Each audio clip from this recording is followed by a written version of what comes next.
우리가 요즘 다니엘서의 환상들을 살펴보고 있는데, 이 다니엘서는 신구약 중간기라고 하는 부분에 매우 중요한 정보를 우리에게 제공해주고 있습니다. 우리 성경만 이렇게 쭉 보면 이 구약 성경의 마지막인 말라기에서 신약 성경인 복음서로 딱 넘어올 때 이 뭔가 좀 매끄럽게 이어지는 것처럼 느껴지지 못하고 뭔가 이렇게 단절된 것처럼 느낌을 받습니다. 그런데 이 다니엘서, 특히 오늘 본문을 보면 그 말라기와 복음서를 시작하는 그 중간에 400년 동안의 공백이 어떻게 채워졌는가를 우리에게 보여주고 있습니다.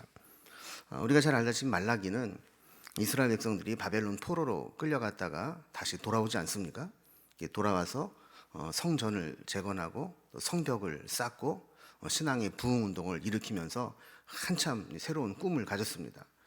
근데 세월이 흘러도 뭐 나아지는 게 없는 거예요. 그러자 이제 이스라엘 백성들은 서서히 이제 타락하기 시작했고 영적으로 나태해지기 시작했죠. 그래서 하나님께서 마지막 구약 선지자를 통해서 너희들 똑바로 신앙생활 해라, 이렇게 정신을 바짝 차리게 해주신 메시지가 말라기 선지자였습니다. 말라기 선지자가 말씀을 선포할 때에 보통 이제 바벨론 시대였는데, 이제 그리고 나서 신약이 시작될 때 예수님이 오시기까지 400년 동안의 공백이 생깁니다. 이 공백기를 우리는 신구약 중간기라 이렇게 부르게 되는 것이죠. 근데 성경에 보면 오늘 다니엘서에 말고는 다른 데 뭐 얼핏얼핏 나오긴 하지만 이 400년 동안의 이 중간기에 대한 내용이 거의 나타나고 있지 않습니다. 그래서 다니엘서는 바벨론에서 돌아오게 되는 이 페르시아 시대부터 성경에 기록이 없는 헬라 제국, 그리고 헬라의 알렉산더가 죽은 후에 4명의 장군에 의해서 나라가 갈라지게 되는데, 그 4나라, 그리고 그 나라를 점령하는 로마 제국에 이르기까지 신약 성경이 시작되는 그 과정을 우리에게 알려주는 내용이 담겨져 있습니다. 그래서 이 다니엘서에 나오는 여러 꿈과 환상들을 통해서 이 신구약 중간기의 역사를 우리에게 보여주고 있습니다. 우리는 지난 시간에 이제 7장에서 네 짐승에 대한 환상을 우리 공부했어요. 기억하시나요? 네 짐승에 대해서 이제 보여주신 것은 단순히 어떤 뭐 동물의 왕국을 우리에게 보여주려고 하는 것이 아니라, 이제 바벨론의 멸망을 앞두고 바벨론이 망하고 난 이후에 되어질 세상과 세상 나라의 왕들에 대해서 우리에게 보여주신 환상이다 그랬습니다. 그래서 7장 17절에 보면 그 네 큰 짐승은 세상에 일어날 네 왕이라. 그래서 이 네 짐승에 대한 환상이 결국 뭐냐, 세상에 앞으로 나타날 세상 나라와 그 나라의 왕들이다, 이것을 이제 설명을 했어요. 오늘 본문에도 보면 양과 염소에 대한 환상이 나오게 되는데, 이 양과 염소의 환상도 같은 내용을 보여주는 겁니다. 그러니까 이것 역시 앞으로 나타나게 될 세상과 세상의 왕들에 대한 예언이라는 겁니다. 하나님은 앞으로 되어질 확실할 일에 대해서 분명히 알려주시기 위해서 반복적으로 같은 내용을 다른 형태의 환상으로 보여주고 계시는 거예요. 가끔 이제 어떤 분들은 저에게 내가 이런 꿈을 꿨는데 목사님 이거 무슨 꿈이에요? 여기 물어보는 분이 있어요. 물어보지 마세요. 그리고 한 번 꾼 꿈은 그냥 무시하셔도 됩니다. 성경에서 하나님이 꿈을 통해서 이렇게 계시하실 때에는 반복해서 가르쳐 주시거든요. 요셉에게도 꿈을 통해 계시하실 때 꿈을 반복해서 보여주시고, 또 다니엘에게도 환상을 보여주시면서 계시하실 때 환상을 반복해서 보여주신단 말이에요. 그러니까 뭐 한 번 뭐 이상한 심란한 꿈 꿨다고 해가지고 그 꿈이 도대체 뭘까 막 너무 그렇게 생각하지 마시고, 하나님께서 정말 그 꿈을 통해서 우리에게 계시하실 때에는 아마도 이 여러 차례 같은 패턴으로 꿈을 보여주실 겁니다. 7장과 8장은 이렇게 서로 다른 네 짐승과 양과 염소, 이런 이제 환상이지만 같은 내용을 계시해 주시는 환상입니다. 오늘 본문을 좀 이해하기 위해서 우리 한 2가지만 좀 살펴보려고 하는데, 먼저 이 다니엘서가 이제 한국말로 번역되기 전에 원문에는 어떻게 되어 있느냐 하면 언어가 다른 언어로 기록이 되어 있습니다. 그래서 2장 4절부터 7장 8절까지는 아람어로 기록이 되어 있습니다. 우리가 이제 아람어 그러면 이제 고대 이제 시리아어로서 그 고대 근동 지역의 공용어로 썼던, 우리가 요즘에 이제 영어를 쓰면 어느 나라 가든 통하듯이 그 당시에 중동 지역, 고대 근동 지역의 통용어로 썼던 것이 아람어입니다. 아람어로 이제 기록이 되어 있고 1장 1절부터 2장 3절까지, 그리고 8장부터 마지막 12장까지는 히브리어로 기록이 되어 있습니다. 그럼 왜 이렇게 언어가 다른 언어로 기록이 되어 있느냐? 뭐 분명하게 알 수는 없지만 이제 성경학자들이 이제 해석을 하기를, 조금만 더 보여주세요. 이 아람어로 기록한 부분은 이제 포로로 끌려가서 70년 동안 이제 포로 생활을 하게 되면 히브리어를 아는 사람도 있고 잊어버리는 사람도 있습니다. 그러니까 뭐 집에서 열심히, 너는 뭐 우리나라 같은 경우 너는 한국 사람이니까 미국 가서 살아도 한국말 해야 돼. 그래서 한국어를 열심히 가르치고 한국말을 잊어버리지 않게 하는 사람이 있는가 하면, 한 70년쯤 지나고 나면 그 뭐 세상 사는 게 바쁘고 막 힘들다 보면, 아유 모르겠다, 이제 네가 알아서 커라. 그러면 어쩔 수 없이 이제 학교 가서 배우고 일하고 하면서 그 가 있는 나라의 말을 배우지 않습니까? 그래서 2장 4절부터 7장까지는 아마도 포로로 끌려가서 히브리어를 잊고 아람어만 공용어로 쓰는 이스라엘 백성들에게 주된 메시지가 아닐까, 이렇게 해석을 하는 것이고, 그리고 나머지 부분은 히브리어로 되어 있는데, 나머지 부분들은 이제 포로기 이후에 이스라엘 백성들이 돌아오잖아요. 그럼 돌아와서 예루살렘과 유대 땅에 있는 사람들이 같이 들을 수 있는 메시지로 대상을 맞췄다, 이렇게 보는 해석이 있습니다. 제가 왜 이 말씀을 드리냐면 이따가 나중에 한번 또 이 설명이 나오기 때문에 그래요. 두 번째로 우리가 지금 생각해 볼 것은, 오늘 다니엘서 8장은 크게 두 부분으로 되어 있습니다. 1절부터 14절까지는 다니엘이 본 환상에 대해서 기록을 합니다. 다니엘이 어떤 환상을 봤다, 환상에 대한 내용이고, 그 환상에 대해서 잘 이해하지 못하고 알고자 했을 때 15절부터 마지막 절까지는 하나님이 가브리엘 천사를 통해서 그 꿈을, 환상을 깨닫게 해주시는 그 내용이 기록되어 있습니다. 전체적인 내용은 뭐 처음에는 양에 대한 환상, 두 번째는 이제 염소에 대한 환상인데, 먼저 오늘 본문을 내용을 한번 알기 위해서 좀 서론적인 배경을 좀 정리를 좀 해보겠습니다. 자, 1절을 보면 이렇게 시작합니다. 나 다니엘에게 처음에 나타난 환상 후 벨사살 왕 제3년에 다시 한 환상이 나타나니라 그랬습니다. 여러분, 여기에 처음에 나타난 환상은 다니엘서 7장에 나타난 환상이죠. 네 짐승에 대한 환상을 첫 번째 환상으로 보았습니다. 그리고 약 2년 후에 벨사살 원년에 환상을 보았고, 벨사살 3년에 두 번째 환상을 봤다는 겁니다. 벨사살 3년은 이제 바벨론이 멸망하기 바로 직전입니다. 그러니까 바로 멸망하기 이제 직전인데, 그러면 이제 포로로 끌려간 유대인들에게는 자기네 나라를 멸망시키고 포로로 끌고 간 바벨론이 망했다. 그러면 어떤 이슈가 생겨요? 그러면 우리를 망하게 한 바벨론이 망하면 우리는 어떻게 되는 건가? 이런 생각이 들지 않겠어요? 그래서 여기에 대해서 이제 유대인들의 운명은 어떻게 될 것인가? 이것을 이제 보여주는 의미가 있는 환상이라는 거예요. 그래서 2절에 보면, 내가 환상을 보았는데 내가 그것을 볼 때에 내 몸은 엘람 지방 수산성에 있었고 내가 환상을 보기에는 을레 강변에서이니라, 이렇게 되어 있어요. 한글 번역이 조금 복잡하게 되어 있는데, 현대인의 성경 번역에 보면 이걸 아주 간단하고 심플하게 번역을 해놨어요. 그 환상에서 나는 엘람도의 수산성 곁에 있는 을레 강변에 서 있었다 그랬습니다. 자, 지금 다니엘은 바벨론의 벨사살 왕을 섬기고 있잖아요. 그 몸은 바벨론에 있는 거예요.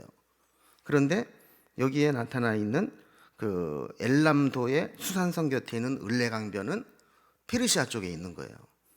그러니까 자기 몸은 지금 바벨론에 있지만 하나님이 보신 환상은 페르시아 쪽에 있는 환상을 봤다. 지금 그 얘기를 하고 있는 겁니다.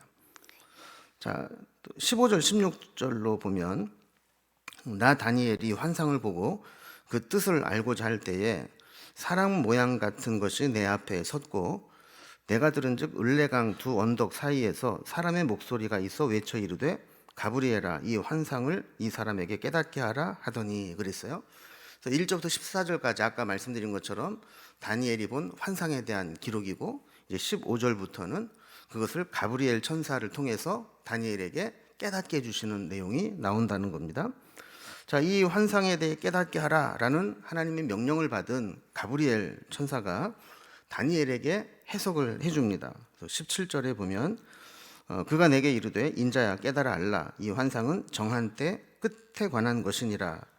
또 19절에도 보면 이르되 진노하시는 때가 마친 후에 될 일을 내가 내게 알게 하리니 이 환상은 정한 때 끝에 관한 것임이니라. 여러분 여기 보면 이 환상에 대한 전체적인 이야기를 뭐라고 하냐면 이것은 정한 때가 있는데 그 정한 때의 끝에 되어질 일을 지금 미리 보여주는 것이다. 이런 얘기를 하고 있는 거예요. 이제 뭐 정한 때가 언제고 정한 때 끝에 어떤 일이 있는가는 이제 조금 이제 내용을 우리가 살펴보면서 다시 점검을 해보도록 하겠습니다. 자, 그래서 이렇게 다니엘서 8장은 다니엘이 본 환상을 가브리엘 천사를 통해서 해석해 주는 형식으로 되어 있는데 그가 본 환상은 두 가지입니다. 하나는 두 뿔을 가진 숫 양에 대한 환상이고 또 하나는 숫 염소가 이어서 나타나는 환상입니다. 오늘은 이제 이해를 돕기 위해서 이렇게 앞에부터 쭉 설명하지 않고 그 환상과 해석을 서로 연결시켜서 왔다 갔다 하면서 좀 보도록 하겠습니다. 자, 첫 번째 환상이 두 뿔을 가진 숫 양의 환상이라고 그랬죠. 3절에 보면 내가 눈을 들어본즉 강가에 두 뿔 가진 숫 양이 섰는데 그 두 뿔이 다 길었으며 그중 한 뿔은 다른 뿔보다 길었고 그 긴 것은 나중에 난 것이더라 했어요. 자, 을레강변을 해서 환상을 봤다 그랬잖아요. 근데 거기에 숫 양이 있는데 두 뿔을 가지고 있어요. 근데 두 뿔이 다 길어요. 근데 보니까 길이가 조금 달라요. 하나가 더 길어요. 근데 가만히 보니까 나중에 난 뿔이 더 길었다 그랬어요. 자, 이것은 메대와 바사, 메디아와 페르시아 나라에 대한 환상인데 20절을 보면 내가 본 바 두 뿔 가진 숫 양은 곧 메대와 바사 왕들이요 그랬어요. 그럼 두 뿔을 가진 이 숫 양은 두 나라 두 왕이지만 이게 결국은 하나로 합쳐진다라는 겁니다. 그래서 한 뿔이 다른 뿔보다 길었고 긴 것은 나중에 난 것이다 라는 것은 메대와 바사가 비슷한 시기에 등장을 했지만 메대가 먼저 바벨론을 멸망시키고 나중에 힘을 키웠던 페르시아가 메대를 합병하게 되어서 메대 바사가 나중에 페르시아 바사 왕국으로 합병되었다. 이 얘기를 지금 하고 있는 거예요. 자, 이렇게 합병을 해서 힘을 키워가고 있던 페르시아 제국은 파죽지세로 세력을 확장해 갑니다. 페르시아 제국이 막 확장해 나가는 과정을 4절에서 이렇게 기록합니다. 내가 본즉 그 숫 양이 서쪽과 북쪽과 남쪽을 향하여 받으나 그것을 당할 짐승이 하나도 없고 그 손에서 구할 자가 없으므로 그것이 원하는 대로 행하고 강하여졌더라 그랬습니다. 자, 그러니까 이 지금 페르시아만 쪽에 있는 이 그 바사 왕국 페르시아 제국이 힘을 막 얻어서 서쪽과 남쪽과 북쪽으로 세력을 확장하면서 영토를 확장해 나가고 있다는 거예요. 그래서 막 들여받았다는 거예요. 그 뿔로. 근데 이 뭐 당할 짐승이 없었고 그걸 구원해낼 자도 없었다. 그러니까 그 지역에 페르시아가 막 세력을 확장할 때 바벨론은 이미 이제 멸망할 때가 되었고 그리고 거기 견줄 만한 세력이 없었기 때문에 파죽지세로 영토를 확장하면서 대제국을 완성해 놨고 강할 원하는 만큼 강력해졌다라는 겁니다. 자, 그리고 두 번째 환상이 나옵니다. 두 번째 환상은 이제 숫 염소에 대한 환상인데 첫 번째 환상에서 이렇게 두 뿔 가진 숫양에 대한 환상을 보고 그걸 지켜보던 가운데 다른 환상이 보입니다. 5절에 보니까 내가 생각할 때에 한 숫 염소가 서쪽에서부터 와서 온 지면에 두루 다니되 땅에 닿지 아니하며 그 염소의 두 눈 사이에는 현저한 뿔이 있더라 그랬습니다. 자, 여기 보면 제가 아까 잠깐 착각을 했던 것 같아요. 아까 그 바벨론이 망한 게 아니라 페르시아가 망한 겁니다. 두 뿔 가진 숫 양은 페르시아를 얘기하는 겁니다. 자, 그리고 여기서 서쪽에서 한 숫 염소가 왔다 그랬어요. 자, 서쪽에서 한 숫 염소가 왔는데 이 염소가 얼마나 빠른지 온 지면을 두루 다니는데 땅에 닿지 않을 정도로 빨리 다녔다는 거예요. 자, 그런데 이 염소의 두 눈 사이에는 현저한 뿔이 있었다 그래요.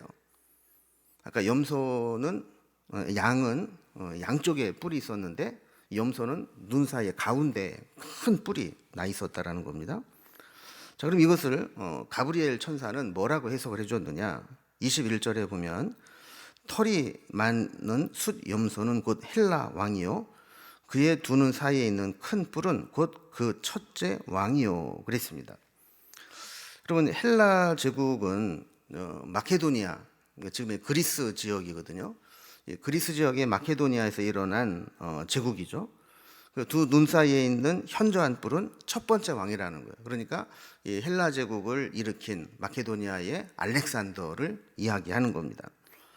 다시 6절로 넘어오면, 자, 그것이 두 뿔 가진 숫 양 곧 내가 본 바 강가에 섰던 양에게로 나아가되 분노한 힘으로 그것에게로 달려가더니 그랬어요. 자, 늦게 나타난 염소가 먼저 나타난 양에게 달려가는데 분노한 힘으로 달려갔다 그래요. 그 엄청난 기세로 미친 듯이 달려가서 들이받으려고 갔다라는 거예요. 7절에 보면 내가 본즉 그것이 숫 양에게로 가까이 가서는 더욱 성내어 그 숫 양을 쳐서 그 두 뿔을 꺾으나 숫 양에게는 그것을 대적할 힘이 없으므로 그것이 숫 양을 땅에 엎드러뜨리고 짓밟으나 숫 양을 그 손에서 벗어나게 할 자가 없었더라 그랬어요. 자, 이 숫 염소가 양에게 막 미친 듯이 달려가서 막 성내어서 그를 쳤다는 거예요. 들이받았다는 거죠. 근데 숫 양의 두 뿔이 꺾일 정도로 들이받았어요. 얼마나 세게 들이받았는지 이 양이 땅에 엎드려졌는데 이 염소가 그 양을 짓밟고 있어요. 그 양은 힘이 없어서 속수무책으로 당할 수밖에 없었고 그를 도와줄 자도 없었다는 겁니다. 자, 아까 말씀드린 것처럼 두 뿔을 가진 숫 양은 누구라고 그랬습니까? 페르시아 바사 제국이라고 그랬죠. 그리고 지금 새롭게 등장한 숫 염소는 서쪽에서 오는 알렉산더의 헬라 제국이라고 그랬죠. 그 헬라 제국이 페르시아 제국을 쳐서 쓰러뜨리고 짓밟았다라는 거예요.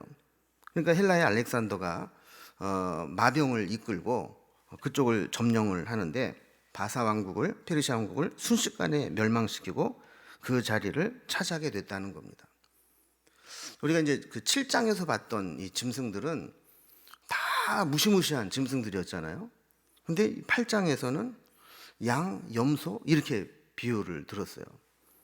왜 그러냐면 한때 천하를 호령하던 페르시아도 하나님 앞에서는 한 마리 양에 불과하다는 겁니다. 그러니까 주변에 적수가 없고 하나님이 다른 나라에 힘을 주지 않으면 그 양이라도 뿔을 좀 가지고 있으면 들이받으면서 주인 행세를 할 수 있지만 늙고 기운이 빠지고 하나님이 다른 나라에 힘을 주시면 그 뿔을 가진 숫 양은 다른 염소에게 들이받쳐서 저렇게 비참하게 당할 수밖에 없다라는 겁니다. 자, 8절에 보면 숫 염소가 스스로 심히 강대하여 가더니 그 강성할 때에 그 큰 뿔이 꺾이고 그 대신에 현저한 뿔 넷이 하늘 사방을 향하여 났더라 그랬습니다. 자, 페르시아를 멸망시킨 헬라 제국도 한동안은 강대하여 갔지만 그 큰 뿔이 꺾이고 맙니다. 이것은 무엇을 의미하는 거냐면 알렉산더가 사인은 여러 가지로 이야기를 하지만 33세의 젊은 나이에 죽습니다. 그런데 후계자를 세우지 못하고 젊은 나이에 죽어요. 자, 그렇게 되니까 현저한 뿔이 하늘 사방을 향하여 났다. 이 뿔 넷이 하늘 사방을 향해 났다라고 하는 것은 알렉산더가 죽은 후에 4명의 군대 장관이 헬라 제국을 넷으로 나누어서 분할 통치하게 되었다는 겁니다. 22절에 그걸 설명을 해요. 자, 이 뿔이 꺾이고 그 대신에 4뿔이 났은즉 그 나라 가운데에서 4나라가 일어나되 그의 권세만 못하리라. 당연히 그렇겠죠. 알렉산더가 대제국을 세울 때만 하더라도 나라가 막 크게 왕성했는데 그 갑자기 33살에 요절을 하고 그냥 그 틈을 타서 그 밑에 있던 군대 장관들이 나라를 쪼개서 가지니까 통일 왕국 때보다는 권세만 못한 거죠. 지도를 통해서 잠깐 보게 되면 이 헬라 제국이 어마어마하게 커졌습니다. 그래서 지금 서쪽으로는 그리스 지역부터 동쪽으로는 인도의 경계까지 거대한 제국이 됐어요. 그런데 알렉산더가 아까 말씀드린 것처럼 원정 전쟁을 나갔다가 33살에 갑자기 죽고 맙니다. 자, 그리고 나니까 이 군대 장관들이 그 나라를 4개로 쪼개서 가져요. 자기 이름을 붙여가지고 그 나라의 제국을 세우는데 이 마케도니아 지역, 그러니까 본토죠. 그 처음에 일어났던 그리스 지역은 카산드로가 나라를 차지합니다. 그리고 지금의 터키 지역은 리시마커스라는 제국을 세웁니다. 그리고 시리아부터 저쪽 인도 국경까지는 셀류코스 왕조가 세워지게 됩니다.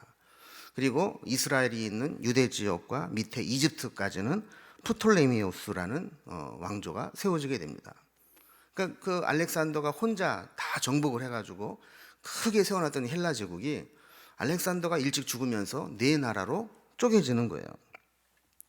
그리고 아까 제가 8장부터는 히브리어로 기록되어 있다 그랬잖아요.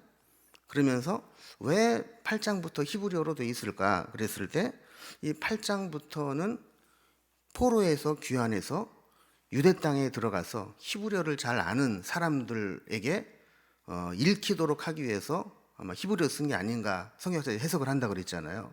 자, 그러니까 이 8장부터의 내용은 지금 바벨론 포로에서 돌아가서 예루살렘과 유대 땅에 있는 남아있는 사람들에게 적용되는 말씀이라는 거죠. 자, 그래서 지금 예루살렘 중심으로 어떤 일들이 일어날 것인가, 이것을 지금 4뿔, 이 숫 염소에서 뿔이 하나 있는데 그 뿔이 꺾이고 거기에서 4뿔이 났다 그랬잖아요. 이 4뿔이 도대체 유대 땅에 살고 있는, 예루살렘에 살고 있는 이스라엘 백성들에게 어떤 문제가 있는가 하는 것을 보여준다 그랬어요. 다시 한번 지도를 한번 보겠습니다. 아까 이제 그 바벨론이 이제 헬라 제국이 멸망을 하고 4개의 제국으로 나눠졌다고 그랬잖아요. 그런데 이 본토 마케도니아 지역의 카산도르스와 또 터키 지역의 리시마커스는 유대로부터 거리가 멉니다. 그러니까 직접적으로 예루살렘과 유대에 영향을 끼치지 못해요. 그런데 아프리카, 이집트를 중심으로 한 프톨레마이오스하고 또 시리아를 중심으로 한 셀류커스 왕조는 유대에 영향을 주게 됩니다. 그리고 이 유대는 그 중간에 껴 있잖아요. 그러다 보니까 이 두 나라가 세력을 확장할 때마다 이쪽으로 뺏겼다가 저쪽으로 뺏겼다가 이러면서 이제 고래 싸움에 새우등 터지듯이 이 나라로 됐다 저 나라로 됐다 이렇게 되는 겁니다. 자, 알렉산더가 죽은 후에 이제 4개 나라로 분할될 때 처음에 유다는 이집트를 중심으로 한 프톨레미 왕조에 속했습니다. 이 프톨레미 왕조는 아주 유대인에 대해서도 관용적이었고 헬라 문화를 아주 숭상하는 그런 양반 같은 사람들이었어요. 그래서 알렉산드리아 학파가 있거든요. 예, 알렉산드리아 그 이집트 그 북쪽에 알렉산드리아라는 도시를 만들어 놓고 여기를 제2의 헬라 도시로 만들려고 했어요. 그래서 알렉산더의 이름을 가지고 알렉산드리아라는 이제 도시를 만들었고 여기에 세계 최고의 도서관을 만듭니다. 학자들을 모아서 학문을 여기서 발전을 시킵니다. 그리고 그 과정 속에서 유대의 랍비들을 데려다가 헬라어를 가르치고 헬라어에 능통하게 된 유대인들에게 구약 성경을, 히브리어로 되어 있는 구약 성경을 헬라어로 번역을 하게 만들어요. 그래서 이 번역본이 셉투아진트라고도 부르고 70인역이라고도 부르는 헬라어역 구약 성경입니다. 역사적으로 매우 중요한 성경인데, 자, 이것이 이 프톨레미 왕조에서 이루어져요, 이 시대에. 그러니까 이 유대인들에게 아주 호의적이었던 왕조였죠. 자, 그런데 구절을 보면 그중 한 뿔에서 또 작은 뿔 하나가 나서 남쪽과 동쪽과 또 영화로운 땅을 향하여 심히 커지더니 그랬어요. 자, 여기에서 한 뿔은 그 아까 네 나라 중에서 북쪽 시리아에 근거로 둔 셀루코스 왕조를 이야기합니다. 근데 이 시리아 쪽에 있는 이 셀루코스 왕조가 세력을 확장하면서 남쪽과 동쪽과 영화로운 땅으로 향하여 심히 커졌다. 이 영화로운 땅은 어디를 얘기하는 거겠어요? 성전이 있는 예루살렘과 유대를 의미하는 것이죠. 자, 아까는 이제 시리아 쪽 북쪽에 있었는데 남쪽으로 남하를 세력을 확장하면서 이 원래 그 프톨레미 왕조에 속해 있었던 이스라엘이 셀루코스 왕조에게로 넘어가게 되는 거예요. 자, 이것을 10절에서는 그것이 하늘 군대에 미칠 만큼 커져서 그 군대와 별들 중에 몇을 땅에 떨어뜨리고 그것들을 짓밟고 그랬어요. 하늘 군대는 이제 천사를 상징하기도 하고 하나님 백성들을 의미하기도 하는데, 그들이 남하하면서 유다에서 하나님의 백성들을 그 군대와 별들 중에 몇을 땅에 떨어뜨리고 짓밟을 정도로 세력을 확장했다 이거예요. 자, 안티오코스 3세 때 이 프톨레미 왕조를 물리치고 셀루코스 왕조가 그 유대 땅을 차지하게 됩니다. 그러나 안티오코스 4세 때는 프톨레미 왕조와 다르게 철저하게 유대교를 미워하고 잔인하게 핍박을 하기 시작합니다. 그 안티오코스 4세를 우리는 안티오코스 에피파네스라고도 불러요. 그런데 이 안티오코스 에피파네스가 이집트 남쪽에 그 프톨레미 왕조 이집트를 침공을 하는데, 그때 로마가 세력을 또 막 확장을 하기 시작할 때예요. 로마와 갈등이 생기면서 그 이집트를 점령하지 못하고 그냥 퇴각을 하게 됩니다. 그러면서 이제 유대를 지나가게 되는데 그 분풀이를 유대 땅에다가 쏟아내는 거예요. 그래서 그가 그 유명한 성전에 제우스 신상을 세우고 그 돼지를 잡아서 제물로 바치고 그 피를 지성소에 뿌리고 하는 만행을 저지른 거죠. 그러니까 절대로 건드려서 안 되는 영린을 건드리고 만 거예요. 자, 이것을 이제 11절, 12절에서는 이렇게 설명합니다. 또 스스로 높아져서 군대의 주제를 대적하며 그에게 매일 드리는 제사를 없애버렸고 그의 성소를 헐었으며 그의 악으로 말미암아 백성이 매일 드리는 제사가 넘긴 바 되었고 그것이 또 진리를 땅에 던지며 자의로 행하여 형통하였더라 그랬습니다. 자, 그러니까 아까 말씀드린 이 안티오코스 에피파네스라고 하는 사람이 하나님 앞에 드리는 제사를 없애버렸고 성소를 헐어버렸고 그 매일 드리는 제사를 못 드리게 했고 진리를 땅에 던져버렸고 자의로 행했다. 만행이란 만행은 다 한 거죠. 이것을 천사가 어떻게 해석을 해주느냐, 23절과 24절을 보면 이 네 나라 마지막 때에 반역자들이 가득할 즈음에 한 왕이 일어나리니 그 얼굴은 뻔뻔하며 속임수에 능하며 그 권세가 강할 것이나 자기 힘으로 말미암은 것이 아니며 그가 장차 놀랍게 파괴 행위를 하고 자의로 행하여 형통하며 강한 자들과 거룩한 백성을 멸하리라 그랬어요. 자, 이게 바로 안티오코스 에피파네스에 대한 이제 이야기입니다. 그래서 염소에서 나온 네 뿔 중에 하나에 불과했던 안티오코스는 사탄의 대리자가 된 듯 성전을 더럽히고 하나님 백성들을 괴롭히고 하나님의 말씀을 멸시하는 일들을 서슴지 않았던 거죠.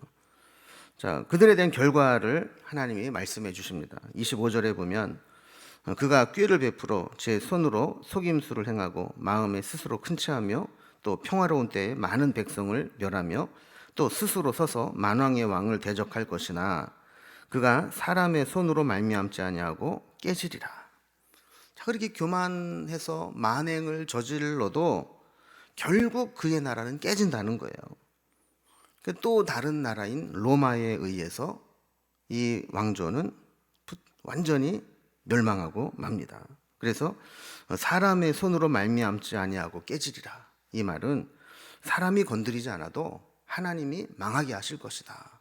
이런 말씀을 하시는 거예요. 자, 그렇다면 지금까지 보면 앞으로 그들이 바벨론에서 귀환을 하고 유대 땅에 성전을 다시 세우고 살아도 한동안 고난의 세월을 보내야 된다는 겁니다. 자, 그러면 이제 문제는 그거죠. 그렇다면 이 지옥 같은 고통이 얼마나 지속될 거냐. 자, 여기에 대해서 13절과 14절을 보면 내가 들은즉 한 거룩한 이가 말하더니 다른 거룩한 이가 그 말하는 이에게 묻되 환상에 나타난 바 매일 드리는 제사와 망하게 하는 죄악에 대한 일과 성소와 백성이 내어준 바 되며 짓밟힐 일이 어느 때까지 이를꼬 하매 그가 내게 이르되 2300주야까지니 그때의 성소가 정결하게 되리라 하였느니라 그랬습니다. 그러니까 이제 천사들끼리 서로 얘기를 하는 거예요. 이런 환상을 하나님이 보여주시고 그거를 깨닫게 하라 그랬는데 뭐 천사도 다 이제 몰랐던 거죠.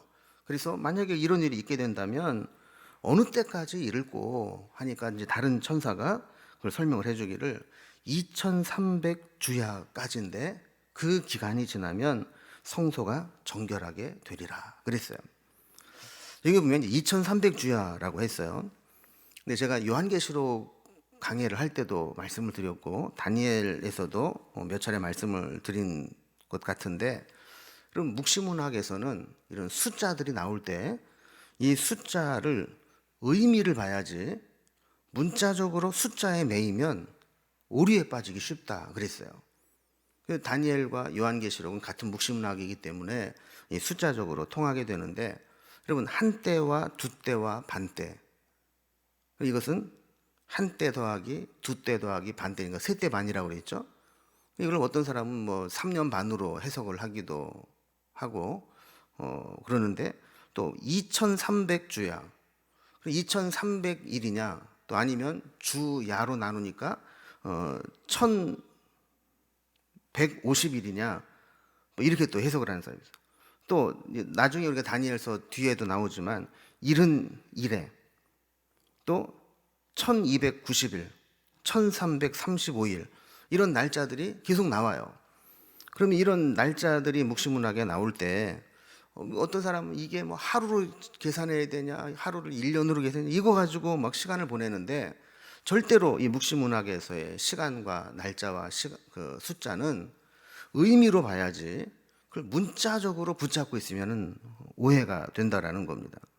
그러면 여기서 말하는 2300주야라고 하는 것은 무엇이냐?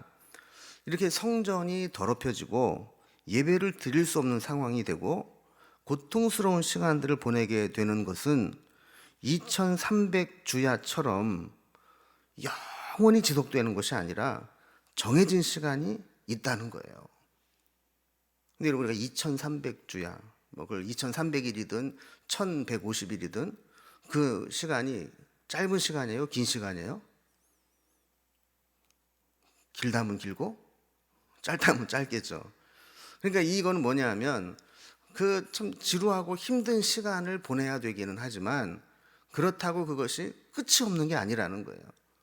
그럼 이 긴 시간을 보낼 때 사람들이 갖는 그런 가장 큰 연약함이 뭐냐 하면 잘 기다리다가 마지막에 가서 포기하는 사람이 생긴다는 거죠.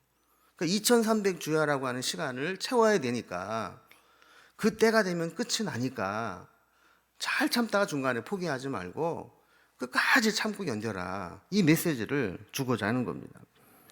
그래서 아까 말씀드린 안티오코스 에피파네스가 아무리 이렇게 악마적으로 핍박을 해도 그것이 영원한 것이 아니라는 거예요.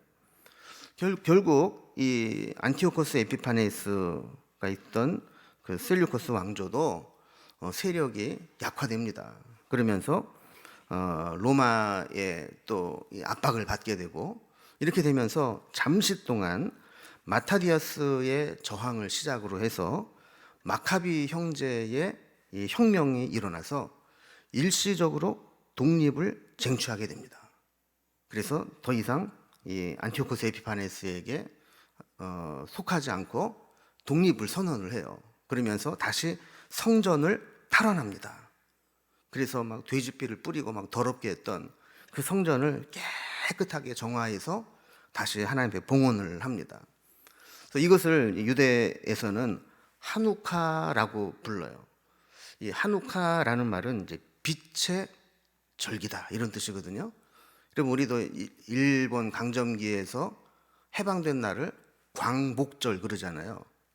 빛을 회복했다. 이게 광복절이지 않습니까? 여기도 이렇게 우리가 드디어 하나님 나라를 회복했다. 그래서 빛의 절기라는 하누카라고 부르고, 이 하누카가 성경에는 뭐라고 번역되어 있냐면 수전절이라고 번역이 되어 있어요. 수전절이 뭐냐면 씻을 숫자에다가 성전 전자거든요. 그러니까 안티오코스 에피파네스에게 더럽혔던 성전을 다시 정결하게 씻었다. 그래서 수전절이라고 불렀어요. 이 수전절은 여러분 성경을 읽어보면 구약에는 안 나오는 절기입니다. 신약에만, 복음서에만 나오는 절기예요. 자, 이런 절기가 생기게 돼요. 자, 그러면서 이제 26절에서는 이미 말한 바 주야에 대한 환상은 확실하니 너는 그 환상을 간직하라. 이는 여러 날 후의 일임이라 하더라. 그랬어요. 그러니까 다니엘에게 지금 보여준 환상은 곧 나타날 일이 아니라 여러 날 후에, 다시 말하면 지금 바벨론이 멸망을 하지만 그것으로 끝나는 것이 아니라 고레스 칙령으로 인해서 다시 본국으로 돌아가게 되고, 돌아가서 이러이러한 일, 헬라의 침략을 받고 헬라가 넷으로 쪼개지면서 이러이러한 고난을 받고 마지막에 안티오코스 에피파네스가 최후의 발악을 하지만 그가 죽음으로 인해서 독립을 되찾고 성전이 회복되는 것, 이것이 일어날 것이다라고 보여주셨다라는 겁니다. 자, 그리고 마지막 27절을 보면 이게 참 귀한 말씀인데, 말씀으로 무장하는 게 쉽지 않다, 말씀을 받는다는 게 참 무거운 일이다라는 것을 알게 돼요. 27절에 보면 이에 나 다니엘이 지쳐서 여러 날 앓다가 일어나서 왕의 일을 보았느니라. 내가 그 환상으로 말미암아 놀랐고 그 뜻을 깨닫는 사람도 없었느니라 그랬습니다. 그러니까 하나님의 이 계시의 환상을 보고 났는데 다니엘의 반응이 어떠냐면 지쳐서 여러 날을 앓다가 일어났다는 거예요. 그래서 왕의 일을 했다라고 하는 것은 이제 바벨론에서 그때 총리로 있었지 않습니까? 그 업무를 좀 보았는데 그 환상을 보고 나서 몸이 막 지치고 깔아져서 앓으면서 그 며칠 동안 일어나지도 못했었다. 그리고 내가 그 환상으로 말미암아 놀랐고 그 뜻을 깨닫는 자도 없었느니라. 이 말은 다른 말로 하면 나도 그때는 그 뜻이 뭔지 잘 몰랐다 이거예요. 그 뜻을 깨닫는 자가 없었다라는 말, 다른 번역으로 보면 그 모든 사람이 몰랐다는 게 나도 몰랐다는 거예요. 그래서 이 다니엘도 그 당시에는 천사가 이런 설명을 해 주었지만 뭔지 난 뭐 정확히는 몰랐고 불러주는 대로 나는 적었다, 이런 얘기를 하고 싶은 거죠. 이걸 보면 하나님의 말씀을 받는다는 것은 우리가 어떤 자세로 받아야 되느냐, 하나님 말씀을 이렇게 무거운 마음으로 받아야 된다는 거예요. 얼마나 다니엘이 하나님의 그 계시를 무겁게 받았으면 그 계시를 감당하기 위해서 지쳐서 여러 날 끙끙 앓을 정도로 그렇게 감당하기 벅차게 하나님의 계시를 받았다는 겁니다. 이 말씀을 이제 정리합니다. 하나님은 이제 고국으로 바벨론이 멸망을 하면서 이제 고레스 칙령으로 고국으로 돌아가게 될 이스라엘 백성들에게 그들이 앞으로 어떤 일들이 일어날 것인가를 미리 보여주시면서 영적으로 대비하게 하셨다라는 겁니다. 이렇게 미리 알려주시는 것은 단순히 앞으로 이런 일이 있을 거야 라는 것을 얘기하는 것이 아니라 이런 일들이 있을 거니까 기도로 대비해야 돼, 믿음으로 대비해야 돼, 이거죠. 여러분 가끔 보면 학교 다닐 때 선생님 중에 어떤 분들은 그런 분이 있어요. 일부러 이거는 내가 시험 문제에 꼭 낼 거야. 이것도 틀리면 바보야. 그러면서 이 중요한 것들은 그렇게까지 가르쳐 주시는 분들이 있잖아요. 그럼 미리 시험 문제를 가르쳐 준다는 얘기는 뭡니까? 이 문제만큼은 달달달달 외워가지고 틀리지 말라 이거 아니에요? 하나님께서도 지금 이 다니엘을 통해서 앞으로 될 일, 끝날에 될 일에 대해서 이렇게 미리 환상 통해 보여주신 것은 너희들이 바벨론에서 고국으로 돌아가면 뭐 비단길이 펼쳐지고 꽃길이 있는 게 아니라는 거예요. 가서 성전을 재건해야 되고 성벽을 재건해야 되고 힘든 일이 있지만 그때에도 그때 하나님이 2300주야라는 시간 동안을 정해놨으니까 그 시간이 지나면 그 고통의 시간이 끝날 것이다. 여러분 성경에 일관된 메시지는 마지막 때가 될수록 우리의 신앙을 지키기가 어려운 환경이 된다라는 겁니다. 어떤 곳에서는 정말 물리적인 핍박이 있을 수 있겠죠. 아까 안티오코스 에피파네스처럼. 근데 또 어떤 곳에서는 너무 편안해져서 막 나태해지고 하나님에 대해서 무관심하게 되는 그런 것도 있을 거예요.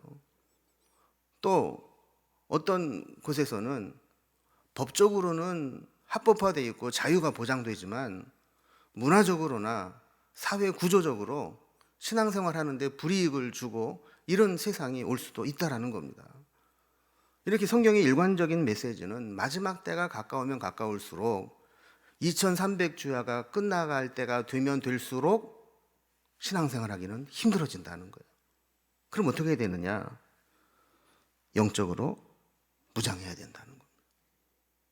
미리 시험 문제를 가르쳐주고 그 시험 문제를 잘 대비해서 풀 수 있도록 하는 것처럼 미리 마지막 때를 보여주시면서 여러 성경을 통해서 마지막 때에 이렇게 신앙생활하기 힘들게 될 때를 보여주면서 기회 있을 때 말씀으로 무장하고 기도로 준비하고 영적 싸움에서 이길 수 있도록 영적인 힘을 길러야 된다라는 겁니다. 그래서 어떤 상황이 와도 견딜 수 있는 영적 대비를 하라. 이것이 오늘 다니엘서 8장에서 보여준 양과 염소의 비유의 가장 중요한 핵심입니다.